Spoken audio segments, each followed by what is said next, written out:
5 of the partial government shutdown over border wall funding, and both sides are refusing to budge. President Trump not backing down. Here's what the president said just hours ago in Iraq.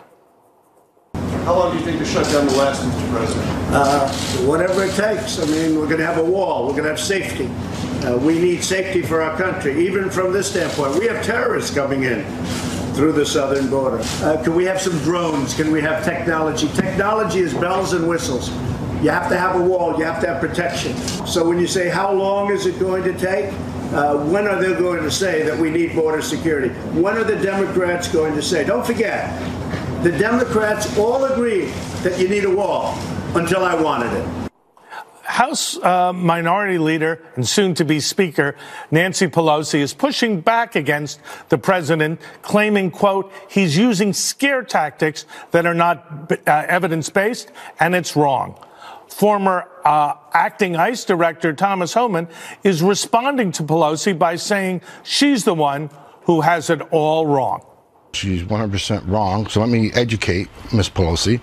As far as crime coming across the border, ICE arrested 138,000 criminals last year. These are people who entered the country illegally and committed a crime against the citizens of this country. What kind of crime? Over 2,000 homicides, over 11,000 weapon violations, over 11,000, almost 12,000 sexual assault crimes, sexual crimes. So crime does come across that border. They just didn't miraculously appear in the United States to enter the country illegally. You know, my take on this is a huge opportunity to do comprehensive immigration reform. Both sides are dug in on positions I think don't make a lot of sense for the country and indeed even their political positions.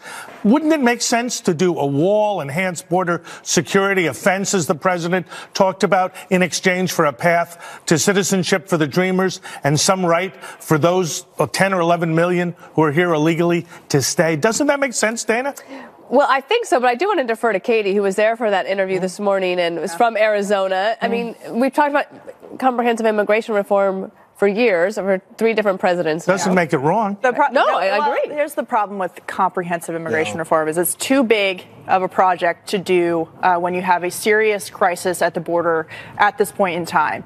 Border security is different than amnesty for millions of people who are either here illegally or who brought their children over when they were children without having gone through the proper process for citizenship. And so when the president talks about wanting a wall or a barrier, he's correct when he says that where we built these things in Yuma, Arizona, for example, in places in El Paso and San Diego, the traffic there has stopped. And if you look at the criminal element that is bringing these children and these people up through Mexico and using them as human shields to get into the country, you have to take a look at the real issue of the law being changed there. And I've always said that open borders are inhumane borders. You had the report today of the second child dying while in Border Patrol custody. That is not a result of Border Patrol. That is a result of sick kids showing up at the border and the United States giving them care that they have not seen for 2,000 miles along their journey. And so it complicates things enormously when you throw in comprehensive immigration reform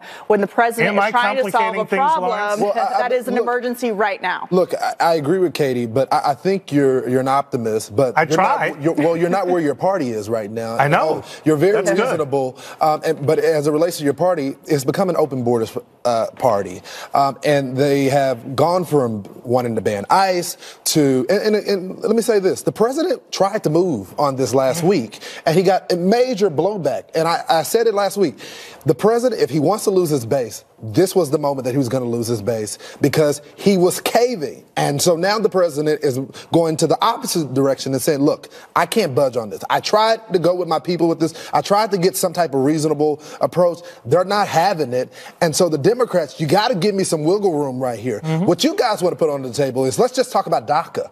Well, that doesn't solve the problem that's on the border. And we went through this with Ronald Reagan before where we gave you amnesty and said, hey, you're going to get border security. And it never came. And so the American people just aren't going to go for it. Tom, am I off base? Well, where you were off base was adding those 10 or 11 million. That's, you know, if he wants to throw DACA into some deal, I think people would go for it, but they're not going to go with the broad amnesty. The deal in 2013 included the 10 or 11 million and got 68 votes in the Senate. That's why the DACA is more complicated than just giving citizenship to people who were brought here as children from Mexico or Central America, because then the question is, well, if their parents are still in the country illegally, do they then get to stay? It's a complicated issue of family units and whether they get to stay. It's not just a simple piece of legislation. There are serious questions surrounding how that gets done. But when it comes to the president and what they have offered, incoming Chief of Staff Mick Mulvaney was on Fox News Sunday over the weekend, and he actually said that they've come down from their $5.7 billion number. Know how far. They did not say what the number was, but Democrats, they're hoping, will come to some center when it comes to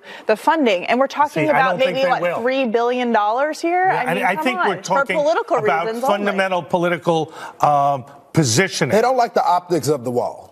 That's what it is. They don't like I agree with that. Or the sound of it, even. They know that, but the president has evolved. We know you're not going to just get a physical wall on all aspects of the border. They've called it the border wall system. He's talking about adding technology to it. But the symbolic measure of the president having accomplishment when it comes to the wall is what Democrats are against. Right, and I'm saying that's exactly right. There has to be a compromise around a fence, enhanced border security, and some path to citizenship for the DACA residents, notwithstanding the issues. But that's a separate issue. I don't understand why Democrats keep lumping it together. There's border security, and then that's taking care of the people that are already here. But you can't talk about fixing a problem.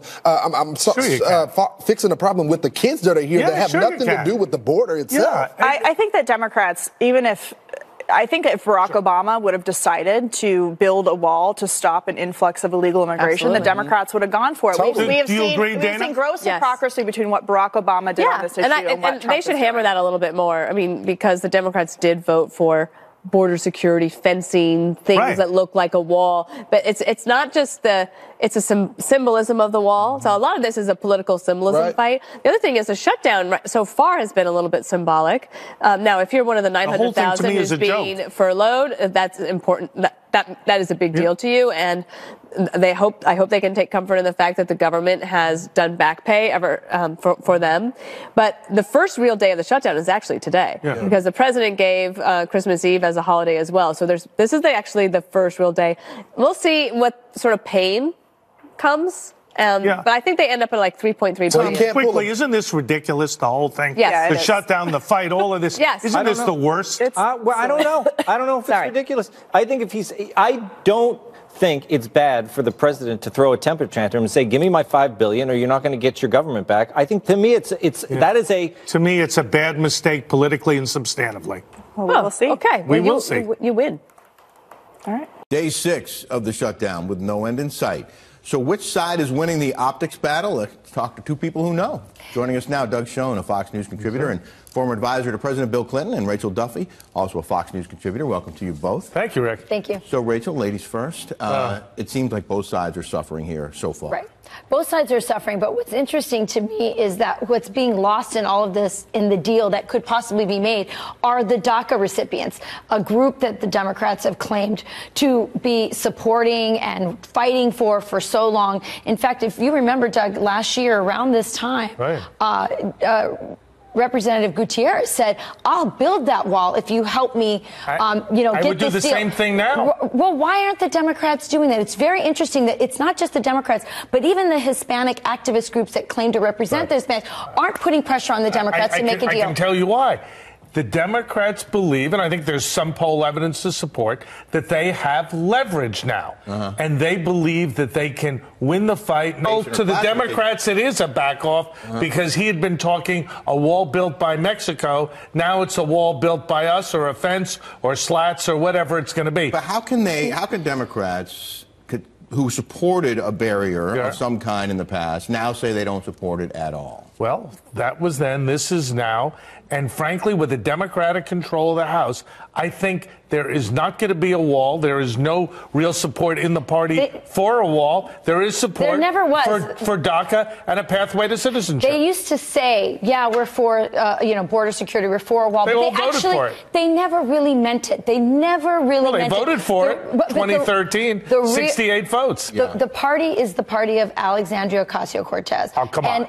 Be fair. outlier. I'm not Alexandria Ocasio-Cortez. But you're an outlier in the party. No, I'm not. Nancy I'm a Pelosi, exactly. You're an outlier in the party, and the party belongs to the progressive wing, and Nancy Pelosi is playing to that wing. She cares more about getting that speakership than she cares about securing our border. She said no to that group. No impeachment, no elimination of ICE. Nancy Pelosi, I think, has been responsible. Well, let's talk about this new Democratic House that's coming in. The Wall Street Journal today said that this shutdown could ruin the nation's introduction to the Democratic House. It's more obstructionism, hyper-partisanship, and political games, and less progress for America.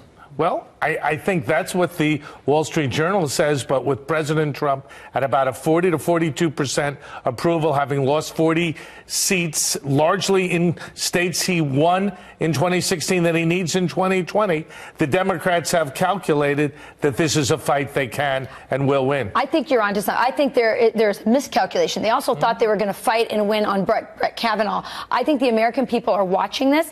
First of all, they're not as afraid of a shutdown as they used to be, because they see the government continues, to operate. It's not as big of a threat as they used to think it was. So now they're going to look at this and go, who really cares about America's security? Who really cares about the DACA recipients? And I think this is a miscalculation. Well, I don't think the Republicans care about the DACA recipients. Absolutely, they Rachel, do. if I can get a word in, I do believe we both would agree, and I think it would be good for our colleagues in Washington to hear, that if we did a deal, if we resurrected the compromise DACA for a wall, I'd be for it. I think you'd be for it. I think the American people would be for it. Absolutely. As the clock ticks, and we've talked about this, as the clock ticks, the pressure builds. And of course there's pressure on the president, but there's pressure on Congress too. Absolutely. And you have hundreds of thousands of federal employees who won't be collecting paychecks, and their voters and their family vote, and this is something that's going to hurt American people over time. You're absolutely right. And again, the answer for the president, by the way, is to do an Oval Office address. The president needs to make the case to the American people, and I don't think doing it on Twitter is enough. He actually needs to use the office of the presidency to make this case. And say what? And explain why this is so important. Listen, but he's been doing that since the campaign. No. But he needs to really position where they're at. There needs to be an Oval Office. You can do border security without a wall. Oh, come on. Sure you can. The Democrats are not serious about it. We're not going to get a wall. It's not going to happen. We will have. Doug, do you have fences around your house? Exactly. I sure do. Okay, fences work. Would you agree fences work? Yeah, but a fence is not a wall. And with Nancy Pelosi as Speaker, I can tell you there's not going to be a wall. Wow. Well, and I think there'll be a political price to pay for that. I have a feeling we're going to be talking about this more. I think we will. Rick, my husband and I were in Walmart and Sam's Club, over the holiday, and he was stopped and he's a member of Congress, as you know. Yeah. He was stopped every few feet by people saying, "Keep fighting for the wall." There are those a lot are mostly of people, Republicans. No. Democrats and independents don't take that position. Doug, we got to leave it there. Thank you, Rick. Democrats don't shop at Sam's Club? No, I said they don't want a wall. They do shop at Sam's Club. They'll keep so talking. do I. They'll keep I've got talking. my card in my pocket.